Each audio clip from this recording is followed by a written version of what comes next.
Bonjour à tous, on va regarder maintenant l'exercice 8 sur les engrenages. Première question, je vous demandais de m'indiquer le sens de rotation de chaque roue si la roue A tourne dans le sens des aiguilles d'une montre. Alors si la roue A tourne dans ce sens-là, elle va entraîner la roue B avec elle, donc la roue B va tourner dans l'autre sens. Regardez sur GeoGebra ce que ça peut donner. Alors bon, ça vaut ce que ça vaut, mais vous voyez, la roue A va entraîner la roue B, donc elles tournent chacune dans leur propre sens. Donc là, ça vous donne la réponse. Voici le sens de rotation de chacune des deux roues.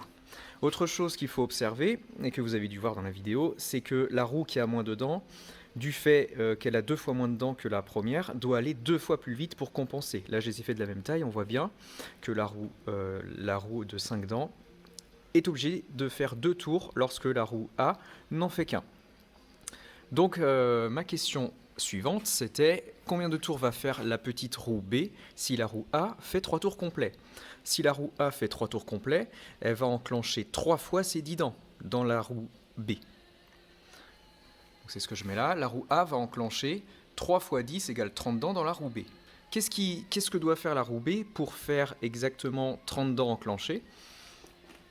Eh bien, elle doit faire 6 tours. Ça, c'est la réponse, je la mets en évidence. Pourquoi? Parce que 5 fois 6 égale 30. Vous voyez, comme elle a 10 dents la première, 3 tours suffit pour enclencher 10 dents. Elle, qui a 2 fois moins de dents, doit faire 2 fois plus de tours, c'est-à-dire non pas 3 mais 6, pour enclencher les 30 dents dans l'autre. Ok? Donc si je récapitule, 3 tours de la roue A, ça fait 30 dents, ça équivaut à 6 tours de la roue B. Voilà. Question suivante, je vous demandais combien de tours faut-il que fasse la roue A pour que la roue B fasse 7 tours complets. Donc, alors on va regarder 7 tours complets de la roue B, ce que ça équivaut en termes de dents enclenchées. C'est ce que j'ai fait ici. 7 tours de roue B, c'est 7 fois 5 égale 35 dents enclenchées dans l'autre roue, la roue A. Alors, combien de tours faut-il à la roue A pour enclencher ces 35 dents dans la roue B? Eh bien, il lui faut 3 tours et demi. Et là, j'ai la preuve. 3 tours, c'est 30 dents enclenchées, plus un demi-tour. Donc j'ai mis 0,5 fois 10, donc la moitié de 10, 5 dents. Ce qui fait bien 35 dents. Si vous préférez, vous pouvez répondre, il faut 3,5 tours de roue A, parce que 3,5 fois 10, ça fait 35. 35 dents enclenchées. Voilà.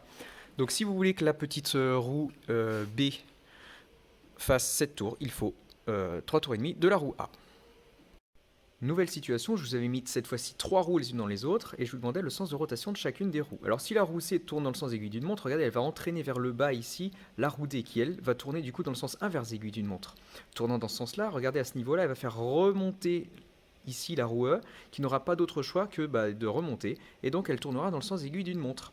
Ce qui fait que le sens en fait c'est une fois sur deux, aiguille d'une montre, sens inverse, aiguille d'une montre, etc. Voilà ce que ça peut donner. Vous voyez, le sens, c'est une fois sur deux. Et plus vous avez de dents, plus vous êtes lent. Parce que moins vous en avez, plus vous devez aller vite pour compenser. Donc là, j'ai compté le nombre de petits picots, de petites dents. Donc 15, 10 et 24. Ça me permet de répondre à la dernière question.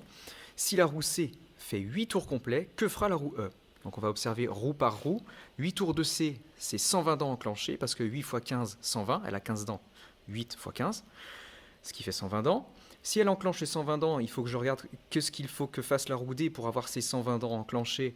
Eh bien, c'est 12 tours, puisque 12 x 10, 120. Si je ne sais pas, je fais 120 divisé par 10, ça me donne 12, pile. Bon, là, c'était facile. Et donc, pour que la roue E enclenche les 120 dents, elle, qui est composée de 24 dents, il faudra qu'elle fasse 5 tours. Si vous ne savez pas, vous faites toujours 120 divisé par 24. 24, c'est le nombre de dents sur un tour. Donc, je trouve 5. 5 fois 24. C'est-à-dire qu'il faut 5 fois 24 dents, donc 5 tours complets, pour enclencher les 120 dents pour la roue E. Donc la réponse finale, c'est 5 tours de roue E au final. Si la roue C tourne de 8 tours, alors la roue E, elle tournera, dans le même sens d'ailleurs, de 5 tours.